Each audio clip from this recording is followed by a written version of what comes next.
Shalom and good evening. This is TV7 Israel News broadcasting to you from Jerusalem. And in today's top stories, violence flares up in Israel's south as Palestinian Islamists fire mortar shells from the Gaza Strip towards IDF forces, while Israel responds with tank and artillery fire as well as aerial strikes against militant positions.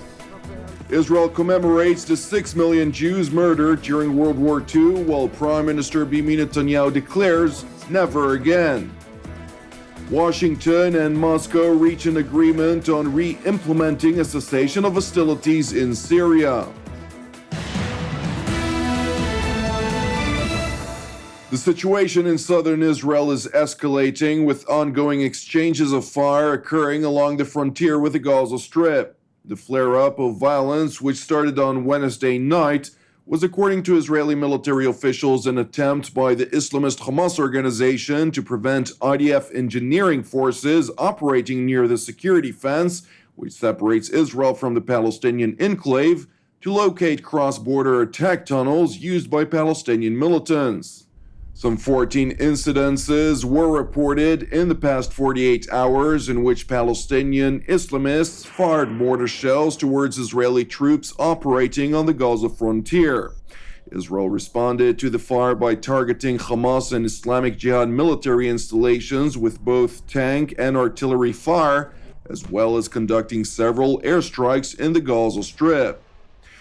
In an intensified effort by the Israeli military to locate tunnels penetrating the Jewish state, the IDF reported the discovery of a tunnel in the southern Gaza Strip, which was reportedly designed to enter Israeli territory. This is the second tunnel to be discovered since the end of the 2014 Gaza War, titled by Israel Operation Protective Edge. Meanwhile, Hamas's military wing, the Zaldin al-Qassam brigades, released a statement claiming the tunnel that the IDF has discovered was an old tunnel that was used by the organization during the 2014 war against Israel. The Islamist organization also warned Israel not to test its patience, stressing that it would not hesitate to launch a full-scale attack against the Jewish state if it would continue to target its installations. In response to Hamas's warning, Israeli Defense Minister Moshe Ya'alon said that Israel would not be deterred by Hamas's threats and would keep operating until it discovered all of the tunnels on the border between Israel and the Gaza Strip. Ya'alon added that the IDF would continue to retaliate forcefully to any provocative action by Hamas or shooting attacks at Israeli territory, whether Hamas was behind the attacks or not, as Israel views the Islamist Hamas organization as solely responsible for any attacks emanating from the Gaza Strip. Now to another matter, Prime Minister Benjamin Netanyahu and President Reuven Rivlin attended Israel's official state ceremony at Yad Vashem Holocaust Museum yesterday, where they laid wreaths in memory of the 6 million Jews that were slaughtered during World War II.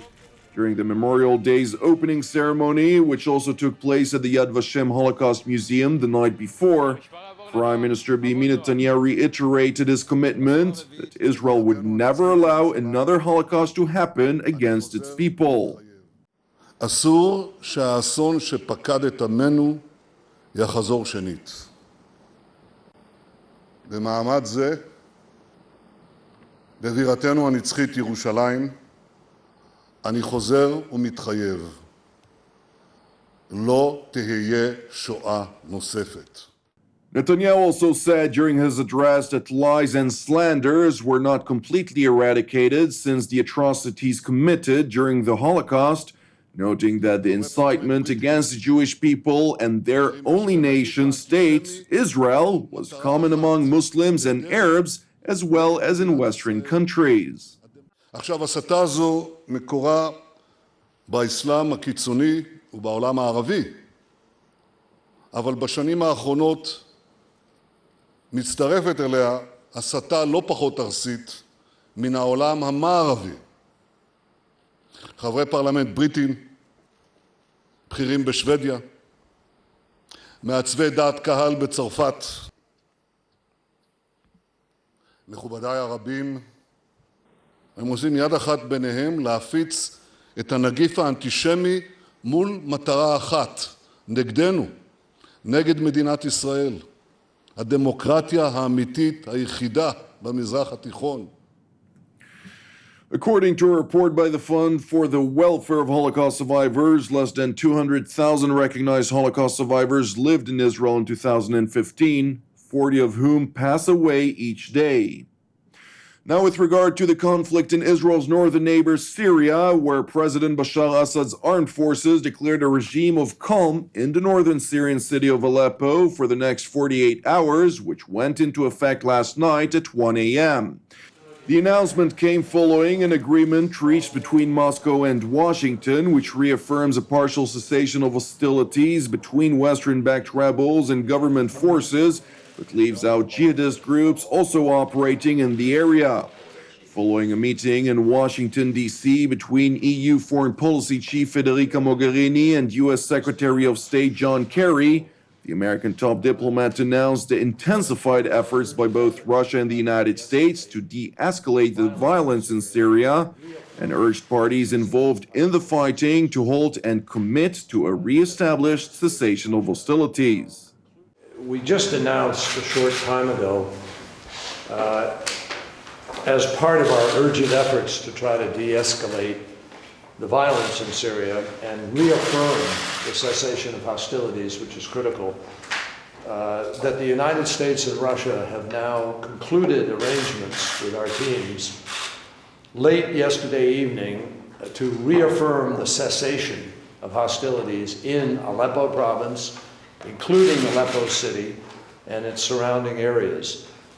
We expect all the parties to the cessation of hostilities to fully abide by the renewed cessation in Aleppo. That means the regime and opposition alike. And we also expect them to live by the cessation throughout the country.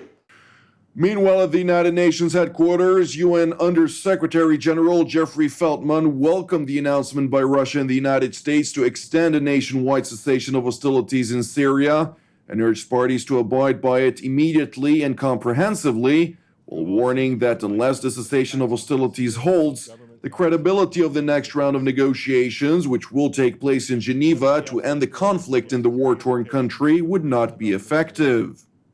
We take note of the statement just issued by the U.S. Department of State that the United States and Russia concluded arrangements late yesterday to extend the nationwide cessation of hostilities to Aleppo, and we urge parties to abide by this immediately and comprehensively. In order to be credible, the next round of negotiations should be supported by tangible progress on the ground in terms of a consolidated cessation of hostilities and increased humanitarian access. The Special Envoy intends to reconvene intra-Syrian negotiations in May, but doing so without progress in these two areas runs the real risk of a failed political process. The current levels of violence in Aleppo, in particular, negatively impact the ability of the Syrian parties to engage in negotiations. At the UN Security Council meeting, Russia's UN ambassador Vitaly Churkin said opposition attacks in Aleppo had prevented an earlier implementation of a cessation of hostilities. Churkin also noted that Syrian government forces were fighting off a large-scale offensive by jihadists. Обострение в некоторых районах Сирии, включая Алеппо, не может не тревожить. Правительственные силы противостоят там широкомасштабному наступлению джихадистов. В последние дни наблюдается значительная активизация обстрелов контролируемых правительством районов города с территорий, занятых боевиками. A large-scale offensive south of the city of Aleppo by the Al-Qaeda-linked Nusra Front, together with other jihadist organizations, has intensified in recent days as more than 10,000 militants taking part in the offensive seek to make up for recent losses. Thank you for watching us. Keep praying for the peace of Israel and the peace of Jerusalem. I'm Jonathan Hassan. Have Erev Tov and Shabbat Shalom, and we will see you again on Monday at the same time.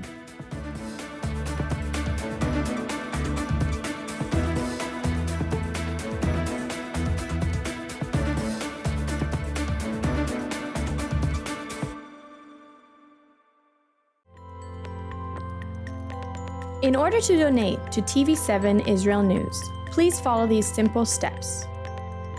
First, press the Donate logo, located at the bottom left side of TV7 Israel News Facebook page, or on the Donate tab at the head of the page.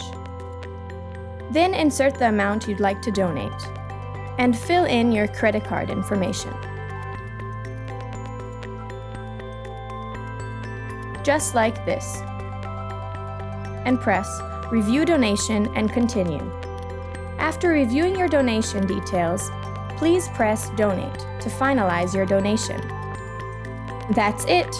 Your donation is now complete, and an email with your donation details has been sent to your email address. You can also print your donation receipt by pressing the link here. Thank you for supporting TV7 Israel News.